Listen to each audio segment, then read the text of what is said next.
Right, so we've removed about 22 cubic yards of dirt, and you could probably still take out another 2 or 3, but the drainage is now okay.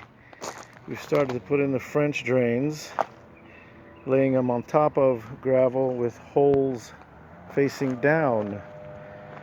This is something I learned off of YouTube.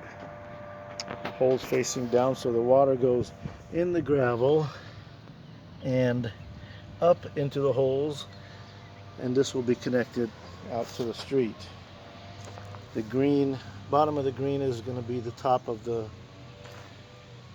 topsoil, which is going to be the road base. Going through here, this is about 80 feet, or actually 70 feet, sorry. And we'll be going there.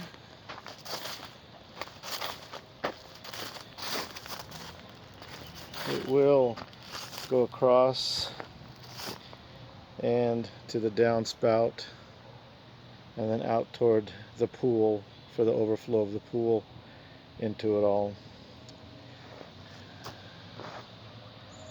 And that's it for right now. I'll keep putting these little clips together.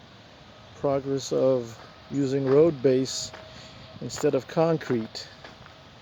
We'll see how this turns out.